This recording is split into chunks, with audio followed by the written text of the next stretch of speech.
Mbak Agustina, apa sih Mbak mikroorganisme Mbak? Mikroorganisme ya, Bu. Iya.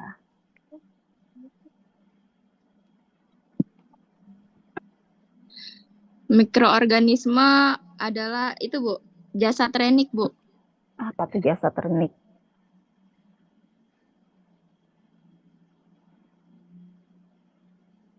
Organisme yang berukuran sangat kecil sehingga untuk mengamatinya diperlukan alat mikroskop.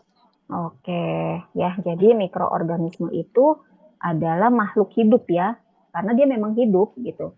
Tapi karena dia mempunyai ukuran yang sangat kecil, nah keberadaannya itu terkadang tidak kita ketahui gitu ya. Nah kita baru tahu kalau ternyata ada makhluk hidup yang sangat kecil itu dari apa ya, tanda-tanda misalnya kayak bakteri gitu ya. Kamu tahu kalau bakteri itu ada dari mana? Ya misalnya ketika orang sakit gitu kan. Oh ini orang sakit nih. Kemudian dicek di laboratorium gitu kan. Oh ternyata terkena apa namanya dia terinfeksi oleh bakteri. Tapi kalau orang itu sehat gitu kan kita nggak tahu. Oh ternyata di sekitar kita itu memang banyak sekali makhluk hidup yang sangat kecil. Nah, saking kecilnya ini, maka keberadaannya itu hanya bisa dilihat menggunakan alat. Salah satunya adalah mikroskop, gitu ya. Nah, kemudian di sini ada sejarah dari kajian mikrobiologi. Ya, jadi mikrobiologi merupakan suatu kajian ilmu yang mempelajari tentang kehidupan organisme. Ya, organisme itu adalah makhluk kecil ya yang tidak dapat dilihat dengan menggunakan mata telanjang, melainkan harus dilihat dengan mikroskop, gitu ya. Nah, organisme kecil yang dipelajari dalam kajian mikrobiologi disebut dengan istilah mikroorganisme, mikroba, mikrob, protista, atau jasad termik.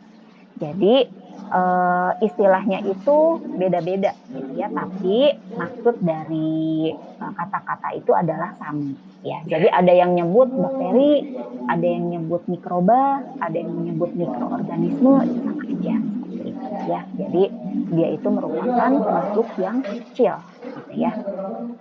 Nah, dari ukuran mikroba biasanya berkisar pada 1 mikron atau jika disingkat menjadi 1 mikron atau sama dengan 0,001 milimeter. Ya, jadi kalian bayangkan memang sangat kecil sekali. Ya, satuan mikron itu kan udah sulit gitu ya kita melihatnya kalau tidak dengan bantuan mikroskop. Walaupun kalian pakai kacamata, ya tetap aja tidak akan terlihat gitu ya. Kemudian dunia mikroorganisme terdiri dari 5 kelompok. Ada bakteri, protozoa, virus, alga, cendawan, dan mikroskopis. Ya, jadi ini adalah kelompok dari dunia mikroorganisme. Yang tadi bisa disebut dengan mikroba, ada yang disebut juga dengan mikroorganisme, protista, atau jasad termik. Nah, ini kurang lebih seperti ini ya. Nanti kalau kalian praktek mikrobiologi, nanti kalian mainannya sama yang benda bulat ini. Benda bulat ini adalah cawan Petri. Ya, nah nanti cawan Petri itu terdiri dari bagian badan, itu yang di bagian bawah, kemudian ada bagian tutupnya, ya. Nah, nanti si cawan Petri itu akan kalian isi dengan yang namanya media pertumbuhan, ya, untuk si bakterinya, gitu ya. Kemudian yang bercak-bercak ini adalah si bakteri-bakteri tersebut atau jamur atau fungi seperti itu, ya. Nah, di sini era kemunculan dari dunia mikroorganisme itu dimulai di tahun 1632 sampai 1723. Nah, yang pertama kali menemukan mikroorganisme ini adalah si Anthony van Leeuwenhoek.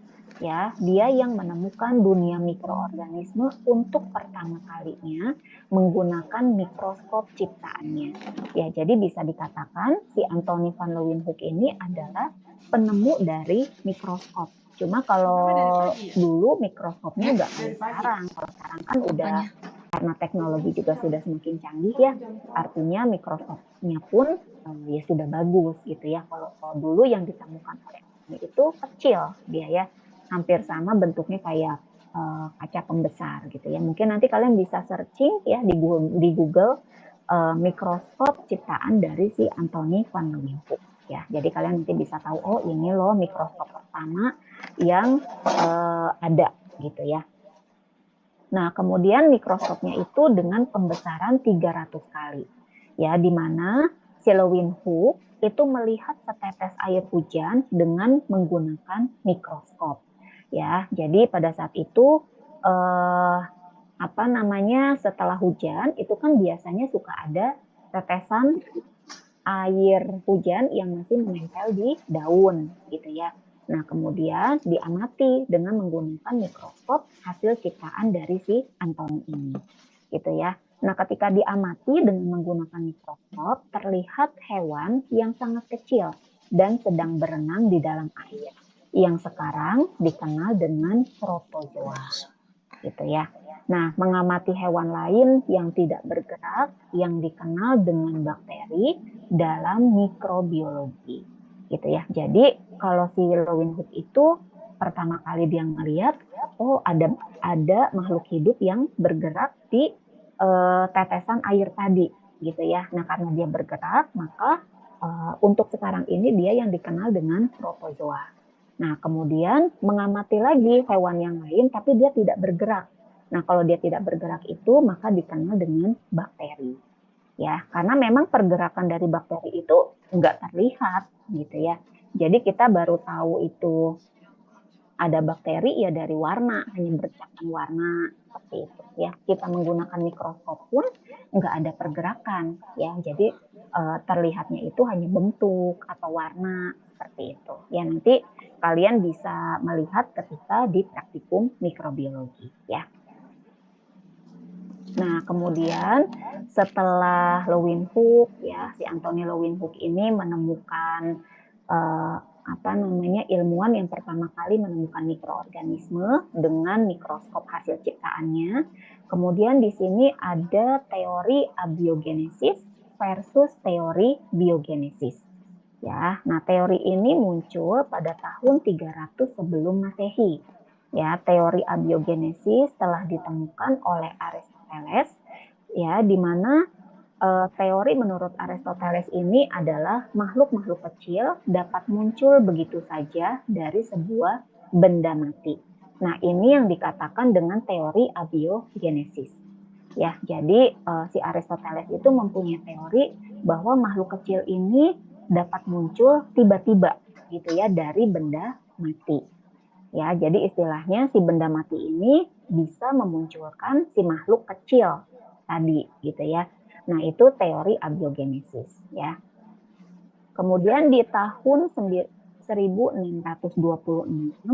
sampai dengan 1697, menurut Francesco Redi berhasil menunjukkan bahwa ulat yang terdapat di dalam daging yang busuk merupakan sebuah larva yang berasal dari telur lalat dan bukan merupakan hasil generasio spontanea gitu ya. Jadi si Aristoteles ini punya teori abiogenesis ya. Jadi dia itu menyimpulkan bahwa makhluk kecil ini, makhluk hidup itu dapat muncul begitu saja dari benda mati gitu kan. Nah, kemudian teorinya ini dibantah oleh Francesco Redi. Ya, Francesco Redi ini dia tidak menyetujui teori dari abiogenesis atau disebut juga dengan generatio spontanea gitu ya. Jadi generasi yang spontan tiba-tiba ada gitu ya. Jadi dia menolak ya teori yang dikeluarkan atau ditemukan oleh si Aristoteles. Karena si Francesco Redi ini dia melakukan suatu percobaan ya dari sebuah daging, kemudian si dagingnya ini didiamkan gitu ya sampai dia membusuk. Nah, kemudian ternyata dari daging ini muncul sebuah larva ya yang berasal dari telur lalat gitu ya. Artinya si daging ini kan benda mati tuh Ya, daging kan ketika misalnya daging sapi, kalau sapinya udah dipotong, ya jadinya benda mati dong, gitu kan. Nah, harusnya kalau memang teori dari Aristoteles ini benar, si daging itu tidak akan, kalau si Aristoteles ini benar, berarti daging itu, bisa menimbulkan atau timbul makhluk kecil ini tanpa ada bantuan si lalat.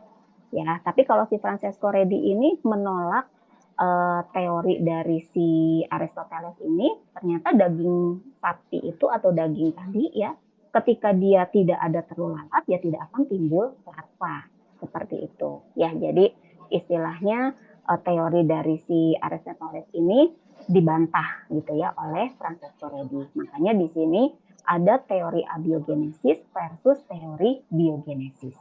Ya, di mana teori biogenesis ini yang menolak teori abiogenesis dengan percobaan yang dilakukan oleh Francesco Redi. Seperti itu. Nah, ini adalah percobaan dari Francesco Redi. Ya, jadi ada si Francesco Redi itu menyiapkan berapa tabung nih? Satu toples ya, ini toples. Nih toples yang A, kemudian toples yang B, kemudian toples yang C. Ya, kalian bisa menyimpulkan apa dari percobaan yang dilakukan oleh Francesco Redi? Kira-kira bagaimana?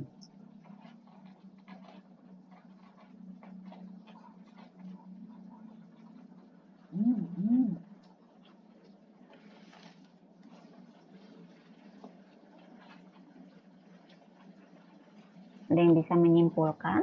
Tadi kan si Francesco Redi dia membantah teori spontanea ya, bahwa makhluk hidup itu dapat muncul begitu saja gitu ya, tanpa adanya penyebab lain. Kira-kira bagaimana? Ada yang tak bisa menyimpulkan di sini?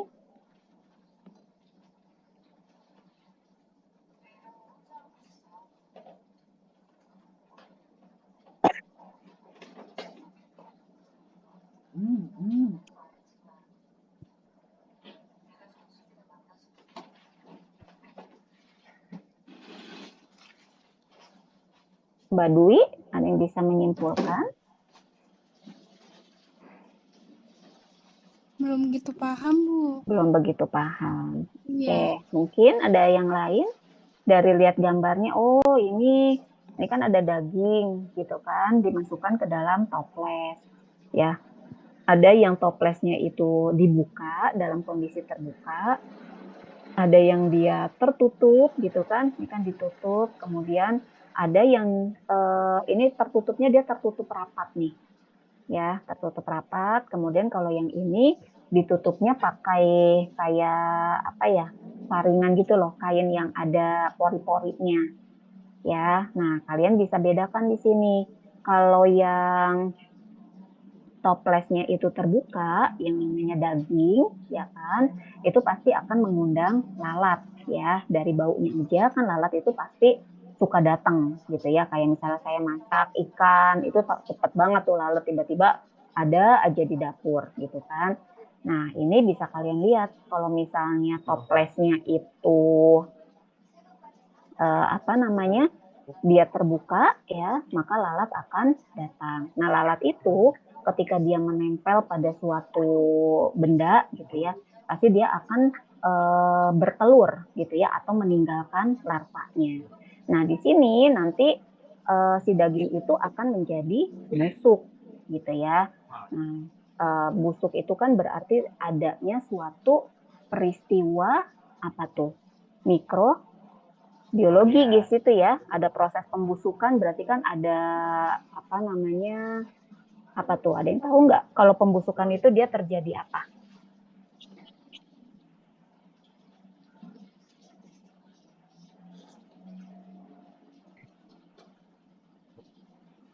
Jadi reaksi ya, terjadi reaksi di sana gitu kan. Nah, kalau kalian bandingkan dengan toples yang B dengan yang C, kalau toples yang B ini dia tertutup rapat ya. Karena dia tertutup rapat, maka si lalat itu ada, tapi dia tidak bisa masuk ke dalam atau menghinggapi si dagingnya, gitu ya. Nah, kalau yang C kira-kira gimana nih?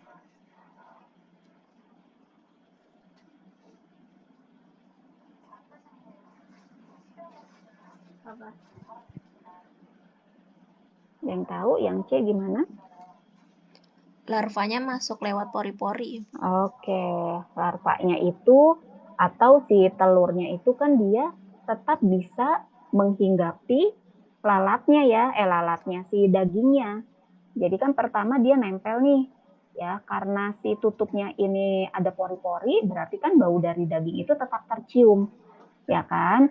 Nah, tapi karena pori-porinya itu kecil, si lalat hanya bisa ada di dalam saringannya itu, ya atau si kain penyaringnya. Nah, si larvanya bisa jatuh nggak? Bisa, gitu ya.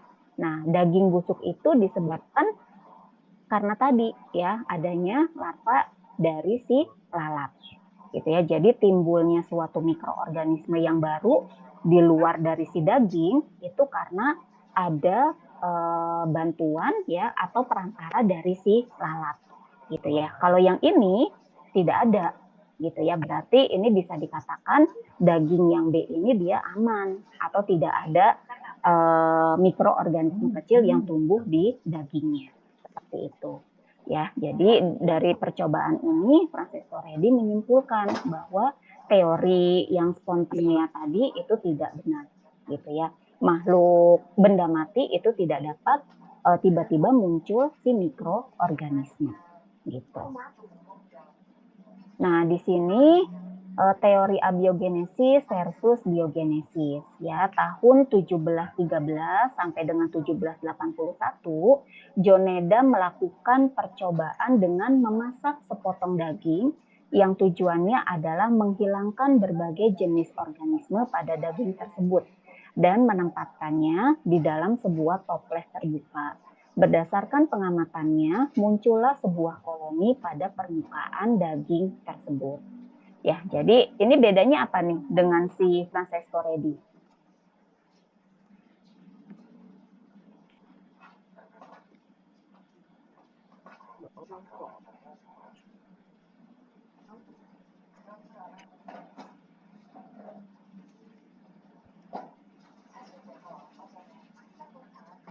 Apa bedanya? Bedanya kalau yang Francesco Redi itu dagingnya dia daging mentah gitu ya. Tapi kalau yang si John Needham ini dia dagingnya daging yang direbus terlebih dahulu gitu ya. Tapi tetap saja ternyata mau dia daging mentah ataupun daging yang masak itu tetap muncul suatu koloni pada permukaan daging ya, walaupun si toplesnya ini ditempatkan dalam keadaan terbuka ataupun kalau yang tertutup enggak ya, kalau yang tertutup enggak. Jadi yang toples yang terbuka ini sama kayak tadi ya, jadi ada pertumbuhan mikroorganisme yang kecil.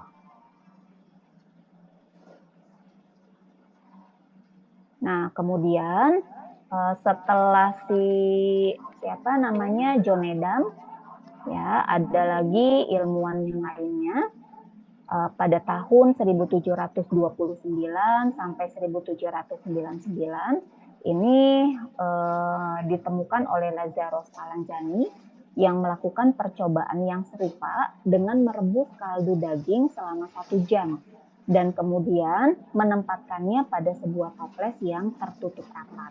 Hasil percobaannya menunjukkan bahwa tidak ditemukan adanya mikroorganisme tertentu di dalam kandungan kaldu tersebut, sehingga eksperimen ini menjadi penentang dari eksistensi teori abiogenesis.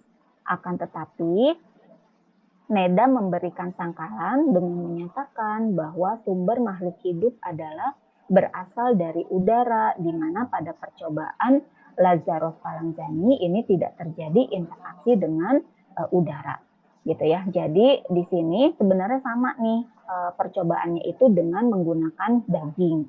Tapi kalau yang si Francesco Redi kemudian John Needham itu kan langsung menggunakan daging utuh, ya. Cuma kalau yang Redi ini daging mentah, Kalau yang si Jonedam dia dagingnya sudah direbus gitu kan. Nah, kalau si Lazaro ini dia percobaannya itu dengan menggunakan kaldu dagingnya. Jadi dagingnya itu direbus dulu, kemudian si kaldunya ini diambil gitu ya, kemudian dimasukkan ke dalam toples yang tertutup rapat. Nah, ternyata dari hasil percobaannya itu tidak ditemukan adanya mikroorganisme tertentu ya di dalam kandungan kaldu tersebut. Ya, kemudian kalau si Jonedam ini memberikan sangkalan atau bantahan dengan menyatakan bahwa sumber makhluk hidup itu berasal dari udara. Ya, jadi untuk yang Nedam ini dia melakukan percobaannya itu jadi menggunakan labu leher angsa ya. Jadi si kaldu dagingnya itu dimasukkan ke dalam labu leher angsa. Ya, nanti kalian bisa di sini ada nggak ya? Nah, ini ya. Hampir sama seperti ini. Ya. Seperti ini. Jadi nanti si udaranya itu tetap masuk ke dalam sini, tapi si udaranya itu tidak, yang masuk ke dalam labunya ini ya, yang bagian bulat itu sudah tidak mengandung mikroorganisme ataupun debu ataupun pengotor yang lainnya gitu ya. Ini disebut dengan leher angsa nih, labu leher angsa ya. Jadi bentuk lehernya seperti angsa, jadi makanya disebut dengan leher angsa seperti itu ya. Itu nanti. Nah, di sini kalau Nedam dia ada tambahan lain gitu ya, bahwa terjadinya mikroorganisme ini berasal dari udara. Jadi yang menyebabkan timbulnya mikroorganisme itu karena ada udara masuk ya, yang kemudian kena dengan si kaldu dagingnya sehingga muncullah mikroorganisme gitu ya. Jadi penyebab timbulnya mikroorganisme ini karena ada bantuan dari udara seperti itu. Kemudian bukti teori dari biogenesis ini di tahun 1822 sampai 1895. Kurang greget Ya, muncul si ilmuwan baru ceweknya bernama yang si Francis siapa Louis tuh? Pasteur, seorang ahli kimia yang Enggak, tertarik dengan penemuan di dunia mikroorganisme.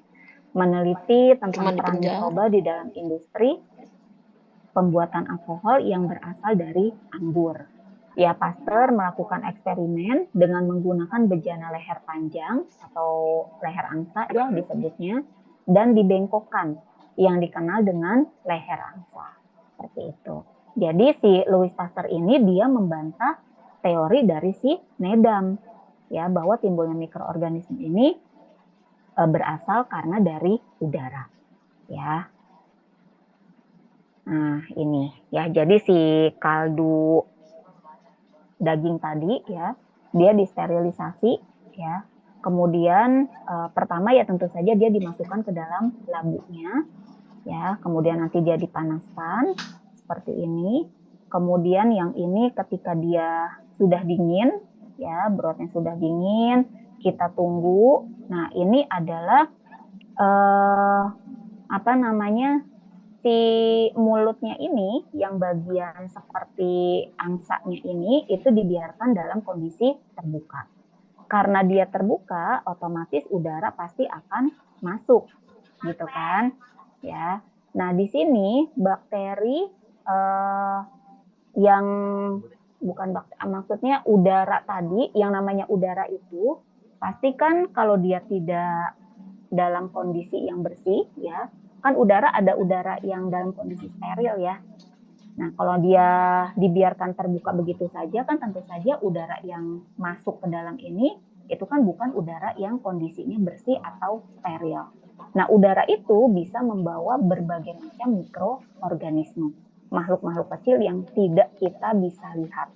Nah, karena dia bentuk leher angsa seperti ini, jadi udaranya tetap masuk ya, melewati ke sini tetap masuk, tapi yang terbawa oleh si udara tadi dia tertinggal ya di bagian lehernya.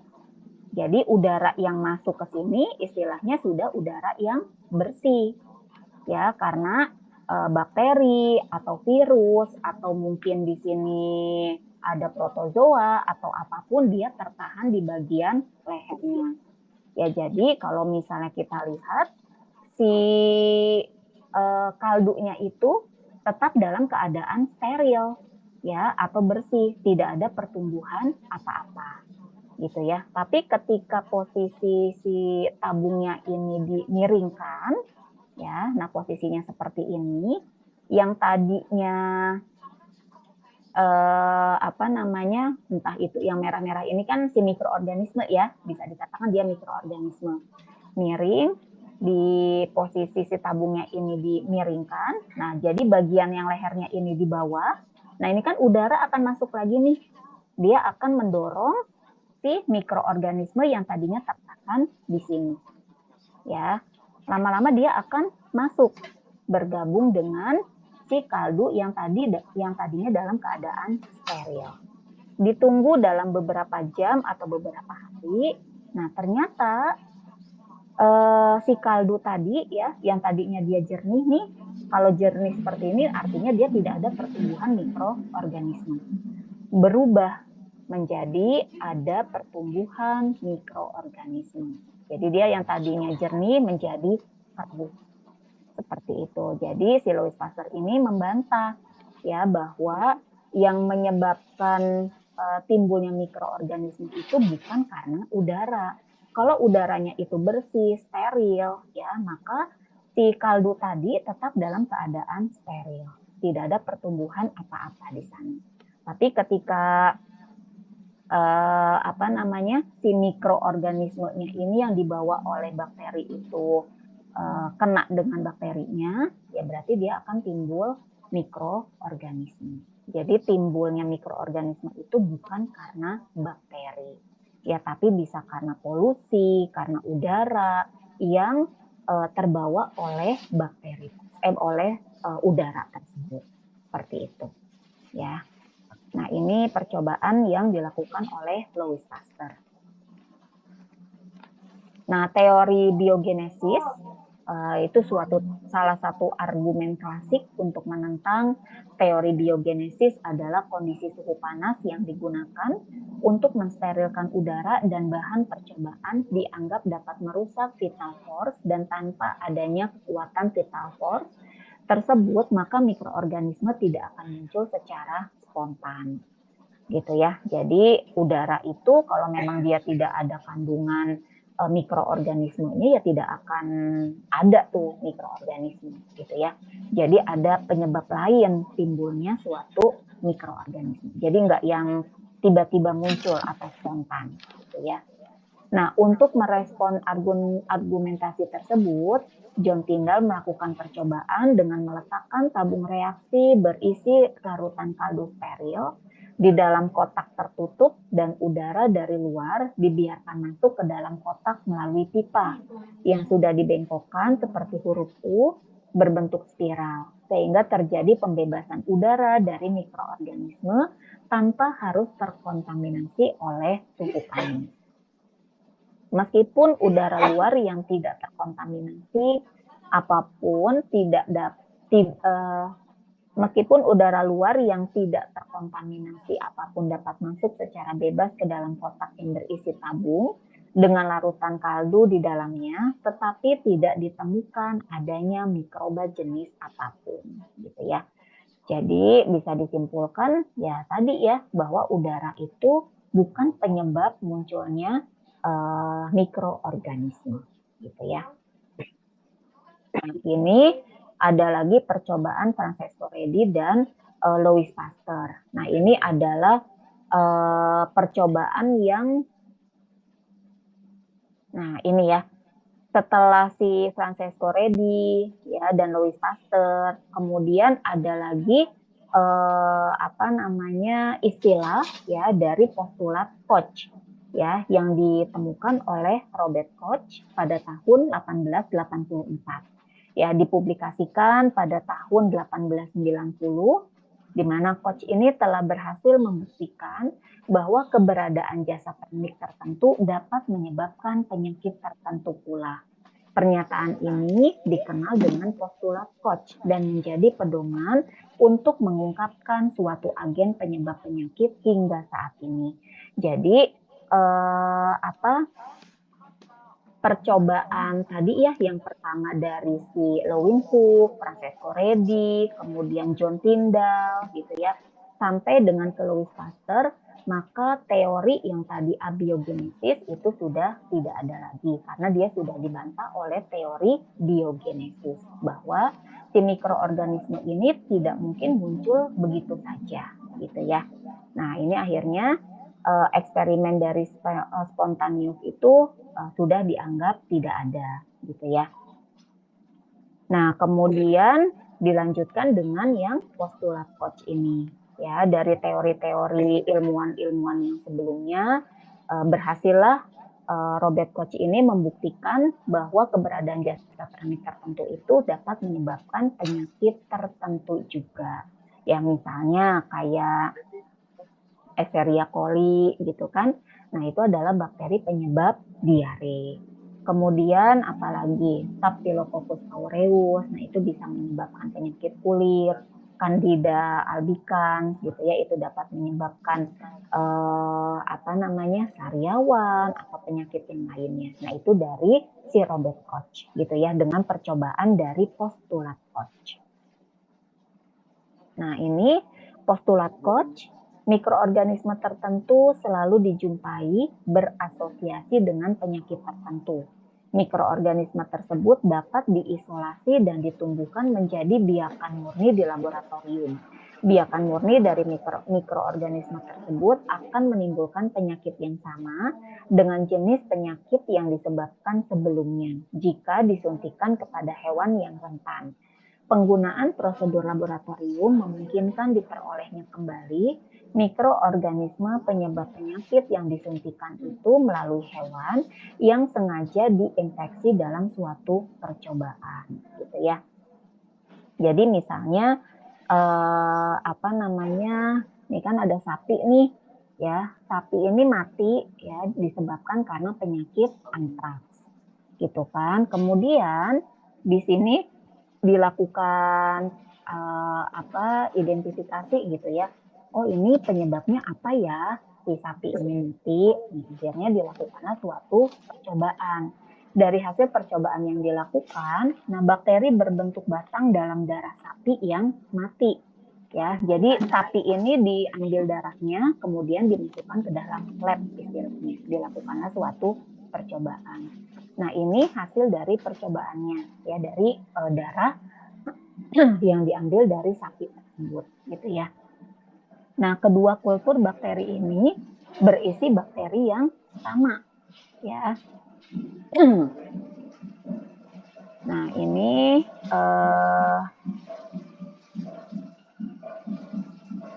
oh iya. Jadi ini adalah sapi yang mati ya, kemudian diambil darahnya, kemudian setelah itu dimasukkan ke dalam laboratorium ya untuk dilakukan suatu percobaan. Dapatlah sapi ini ternyata dia terkena antraks ya, karena di dalam darahnya tadi itu ada bakteri ataupun mikroorganisme penyebab dari penyakit antraks ya. Kemudian yang si bakteri ini yang tadi sudah diidentifikasi ya dari hasil percobaan disuntikan dia ke dalam sapi yang masih sehat gitu ya. Jadi sapi yang kondisinya sehat ini sudah dipastikan sehat, kemudian dia dibuat terinfeksi oleh bakteri penyebab sapi yang mati tadi gitu ya. Nah, lama-lama kan si sapi ini dia akan sakit, kemudian akan mati. Darahnya diambil juga nih. Ternyata diidentifikasi atau masuk ke lab. Nah, bakterinya itu atau mikroorganisme hasil dari pengujiannya ini ternyata dia sama. Gitu ya. Kemudian ini juga sama ya, seperti itu. Sapi yang sehat, kemudian diambil darahnya gitu ya, kemudian ditumbuhkan di dalam media pertumbuhan ya, tidak ditemukan mikroorganisme. Nah, sapi yang sehat inilah yang nantinya dia akan disuntikan disuntikan darah gitu ya yang mengandung